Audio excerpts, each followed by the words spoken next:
Hello बच्चों, आज हम विज्ञान और तकनीकी के क्षेत्र में बहुत आगे बढ़ गए हैं और स्वयं को आधुनिक मानते हैं। लेकिन आज भी कुछ ऐसी समस्याएं हैं जो हमारे विकास और प्रगति के सामने मुंह फाड़े खड़ी हैं। गरीबी, भूखमरी, बेरोजगारी और बाल श्रमिकों की समस्या हमारे देश के लिए एक चुनौती है। इसे हल करने के लिए सामाजिक जागरूकता की आवश्यकता है।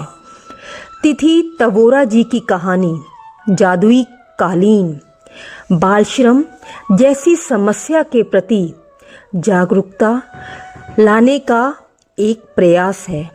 तो शुरू करते हैं हमारी कहानी जादुई कालीन। उस शाम को एक अजीब घटना घटी। विकी और दिव्या टेलीविज़न पर क्रिकेट मैच देख रहे थे।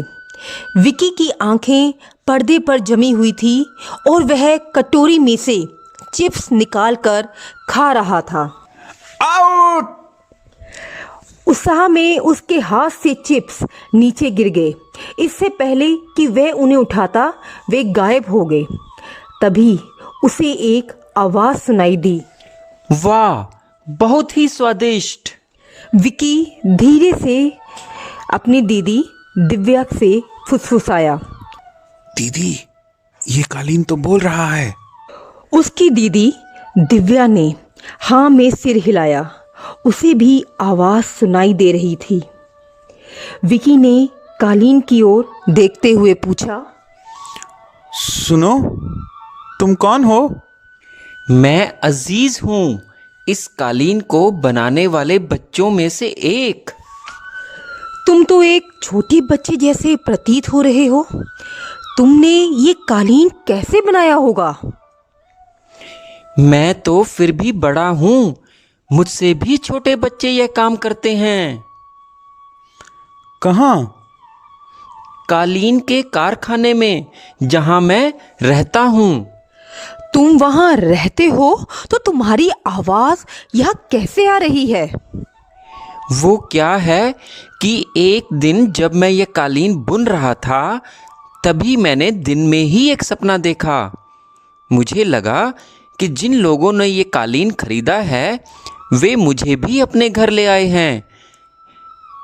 जब तुम्हारी माँ यह कालीन खरीद कर लाई, मेरा सपना भी यहाँ साथ आ गया। वैसे तुम हो कहाँ? तुम्हारा असली रूप कहाँ है? वहीं कारखाने में। क्या तुम वहाँ खुश नहीं हो? खुश? वहाँ हमें सुबह 5 बजे से लेकर रात 8 बजे तक काम करना पड़ता है। केवल दोपहर में खाना खाने के लिए 1 घंटे की छुट्टी मिलती है। जब काम खत्म होता है, तब तक हम इतना थक चुके होते हैं कि खेलने का सवाल ही नहीं उठता। लेटते ही हमें नींद आ जाती है। तुम्हारा मतलब है कि तुम विद्यालय नहीं जाते? हम तो जाना चाहते हैं, लेकिन हमारे घर वाले बहुत गरीब हैं ना। वे हमें विद्यालय भेजना तो दूर, खाना तक नहीं खिला पाते। उन्होंने यह सोचकर हमें यहाँ भेज दिया था कि यहाँ हम कुछ ठीक से रहेंगे। उन्हें पता नहीं कि यहाँ हमारे साथ कितना बुरा व्यवहार होता है। काश मैं अपने घर जा पाता। दीदी, अजीज रो रहा है। अजीज, रो मत, हम तुम्हारी मदद करेंगे। हम तुमसे तुम्हारे असली रूप में कैसे मिल सकते हैं? हाँ, अगर तुम लोग कारखाने में आओ तब शायद। दिव्या ने ठान लिया कि वह अजीज से अवश्य मिलेगी। शाम हो चुकी थी। मेहरा जी दफ्तर से आ चुके थे। जैसे ही वे कमरे में आए, दिव्या दौड़कर उनके पास पहुंची और बोली, हम लोग कालीन का कारखाना देखना चाहते हैं। मेहरा जी ने कुछ सोचा और फिर बोला, तुम्हें रविवार को कारखाने ले जाएंगे। बच्चों को रविवार तक इंतज़ार करना भारी पड़ा। अजीज भी बहुत उत्साहित था। उसने बताया, तुम लोग मुझे करघे पर काम करते हुए देखोगे। मलिक साहब किसी को भी करघे देखने की अनुमति नहीं देते, क्योंकि वे किसी को पता नहीं चलने देना चाहते कि यहाँ बच्चे काम करते हैं। अगर उन्हें लगे कि तुम उनसे कालीन खरीदोगे तब वे तैयार हो सकते हैं। कारखाने की ओर जाते समय बच्चों ने ये सारी बातें अपने मम्मी पापा को बता दी थी। वहाँ पहुँचने पर एक मोटे अधेड़ व्यक्ति ने उनका स्वागत किया। दिव्या ने धीरे से विकी को बताया, यही होगा मलिक। वह व्यक्ति जो कि मलिक ही था, उन लोगों को अंदर कमरे में ले गया। उस कमरे में हर रंग और आकार के कालीन रखे हुए थे। उसने कहा, आइए आइए, स्वागत है। क्या आप कोई कालीन खरीदेंगे? कुछ कालीन देख चुकने के बाद श्रीमती मेहरा ने कहा, मेरे बच्चे देखना चाहते हैं कि ये कालीन कैसे बनाए जाते हैं। क्या आप दिखा सकते हैं? मलिक के चेहरे पर सतर्कता के भाव आ गए। श्रीमती मेहरा ने तुरंत एक लाल कालीन को छूते हुए कहा, ये वाला बढ़िया है। उस आदमी का चेहरा भी चमक उठा। उसने कहा, हाँ हाँ मैडम, आपकी पसंद बहुत अच्छी है। हम अभी बाद में तय करेंगे, पहले हम करघा देखेंगे। वह आदमी थोड़ा हिचकिचाया। उसकी इच्छा तो नहीं थी, फिर भी अगर सौदा पड़ता है तो। अंत में मलिक ने उत्साह दिखाते हुए कहा, ज़रूर ज़रूर, मुझे खुशी होगी। यहाँ से आइए। वह उनको आंगन के पार एक संकरे रास्ते से होता हुआ एक धीमी रोशनी वाले कमरे में ले गया। बाहर की तेज धूप में रहने के कारण उन्हें अंदर देख पाने में बहुत कठिनाई हो रही थी। कुछ देर बाद बड़े बड़े करघे दिखाई दिए। वहाँ कम से कम 20 बच्चे काम कर रहे थे। चारों तरफ ऊन के रोए उड़ रहे थे। विकी को खांसी आने लगी। मलिक शान से बोला, ये हमारा कारखाना है। मेहरा जी ने कड़े स्वर में कहा, ये बच्चे, क्या इनसे काम करवाना कानून के विरुद्ध नहीं है? कानून? क्या कानून इन्हें रोटी देगा? मैं इनकी देखभाल करता हूं, घर में ये भूखे रह जाएंगे। इसी बीच में विकी और दिव्या बच्चों के चेहरे देख रहे थे। इनमें से अधिकतर 8 से 12 साल के थे। वे डरे हुए लग रहे थे। हालांकि कुछ उन्हें देखकर झींपे झींपे मुस्कुराए भी। उन्हें काम बंद किए देख मलिक उन पर जोर से चिल्लाया, अपना काम चालू रखो, समय बर्बाद मत करो। बच्चे ऊन काटने और बुनने में फिर जुट गए। केवल एक पतला, सांवला और लगभग 10 वर्ष की आयु का बालक उन्हें बराबर देखे जा रहा था। दिव्या उसके पास गई। उसने आशा भरी आवाज से पूछा, अजीज? बच्चे ने झिझक कर सिर हिलाया और चौंक कर उसे देखने लगा। तुम हमें नहीं जानते। तुम्हारे सपने ने ही तो हमें यहाँ बुलाया है।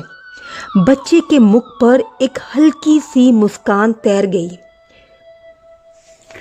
तुम आ गए, सच में आ गए। उस बच्चे से बात करते देख श्रीमती मेहरा उनके पास आई। उन्होंने उत्सुकता से पूछा, दिव्या, कौन है ये? माँ, यही है अजीज, जो कालीन के माध्यम से हमसे बातें किया करता था। श्रीमती मेहरा आश्चर्य से अजीज की ओर देखने लगी। क्या तुम सच में इनसे बातें करते थे? अजीज नीचे देखने लगा और बोला, मैं तो बस अपने आप से बातें करता था। काम के समय मैं कई बार ऐसा करता हूँ, विशेष रूप से तब जब मुझे घर की याद आती है। श्रीमती मेहरा ने अजीज का हाथ अपने हाथों में ले लिया। उसके हाथों में गहरे घाव थे। अजीज ने हिचकते हुए बताया, ऊन काटते समय हमारे हाथों में ऐसा हो जाता है। तुम्हारा घर कहाँ है? बिहार में। मलिक हमें 4 साल पहले यहाँ लाया था। उसने अच्छा वेतन और खाना देने का वादा किया था। मेरे घर वाले बहुत गरीब हैं, इसलिए वे तैयार हो गए, लेकिन ये हमें पैसे नहीं देता, भूखा रखता है और मारता है। उसने 1 साल बाद घर भेज देने को कहा, लेकिन मैंने अपनी माँ को 4 साल से नहीं देखा। तब तक मेहरा जी भी वहाँ आ गए थे। श्रीमती मेहरा ने उन्हें बताया, यही है अजीज। मेहरा जी सहम कर बोले, ऐसा लगता है कि ये आदमी इन बच्चों से गैर कानूनी ढंग से काम करवाता है। अगर हम अभी कुछ करेंगे तो उसे संदेह हो जाएगा और वह इन्हें छिपा देगा। हो सकता है पिटाई भी करे। हम वापस जाकर अधिकारियों से बात करेंगे। सिर्फ अजीज को ही नहीं, बल्कि सारे बच्चों को मदद की जरूरत है। मेहरा जी अजीज की तरफ मुड़े और प्यार से बोले, मैं वादा करता हूं कि तुम्हें जल्दी ही यहां से ले जाऊंगा। तुम धैर्य रखो और इस बारे में किसी को मत बताना। यह रहा मेरा पता। आवश्यकता पड़ने पर वहां आ सकते हो। अजीज ने सिर हिलाया। मलिक वापस आ गया। वे किसी ग्राहक के पास बाहर चला गया था। जब उसने मेहरा जी को अजीज से बातें करते देखा तो उसे कुछ संदेह हुआ। उसने पूछा, आप उसे जानते हैं? नहीं, जो कालीन ये बना रहा है हमें अच्छा लगा है। हाँ हाँ, अच्छा काम करता है। थोड़े सपने अवश्य देखता रहता है। मैडम जी को कालीन पसंद आया था। उसके बारे में क्या विचार है? असल में हमें वह ज्यादा अच्छा लगा जो यह बच्चा बना रहा है। हम चाहते हैं कि आप उसे हमारे लिए रख लें। जरूर जरूर, 1 सप्ताह में तैयार हो जाएगा। वापस आते समय रास्ते में विकी ने पूछा, उनकी सहायता के लिए हम क्या करेंगे? मैं श्रम आयुक्त को सूचना दूंगा। वे जरूरी कदम उठाएंगे। घर पर भी बच्चे अजीज के बारे में सोचना बंद नहीं कर पाए। हर रोज वे उसे खुश करने के लिए कालीन के जरिए उससे बात करते थे। एक दिन सुबह उनके पिता ने उन्हें अखबार के पहले पन्ने पर छपी खबर दिखाई। उसमें लिखा था, स्थानीय कालीन कारखाने पर छापा, 10 बच्चे मुक्त। करघों पर काम कर रहे बच्चों का फोटो भी था। विकी और दिव्या उत्सुकता से बच्चों के चेहरे पहचानने लगे। दिव्या ने पूछा, इनमें अजीज कहाँ है? माँ ने जवाब दिया, ये रहा। तभी किसी ने दरवाज़ा खटखटाया। बच्चे दौड़ कर गए। दरवाजे पर अजीज अपने माता पिता के साथ खड़ा था। अजीज बोला, मेरे अब्बा और अम्मी से मिलो, ये मुझे घर ले जाने आए हैं। मलिक को आदेश मिला है कि वह हम बच्चों के बदले हमारे पिताओं को नौकरी दे, वह भी पूरी तनख्वाह पर। अब मैं विद्यालय जा सकूंगा। अजीज की माँ ने प्रसन्नता पूर्वक बच्चों का और उनके माता पिता का धन्यवाद किया। तभी दिव्या बोल उठी, नहीं, धन्यवाद तो अजीज के जादुई कालीन का किया जाना चाहिए। और सब हंसने लगे। सब प्रसन्न जो थे। बच्चों, इसी के साथ अजीज बालश्रम जैसी अंधेर नगरी से तो मुक्त हो गया, लेकिन आज भी उसके जैसे न जाने कितने ही बच्चे हमें कहीं ढाबों पर, तो कहीं फैक्ट्रीज में, तो कहीं गैराज में, तो कहीं आसपास के घरों में काम करते दिखाई देते हैं। इस कहानी को हमारा आपको सुनाना और आपका सुनना तभी कामयाब होगा जब हम बाल श्रम के विरुद्ध मिलकर आवाज़ उठाएं, अपनी सोच को बदलें।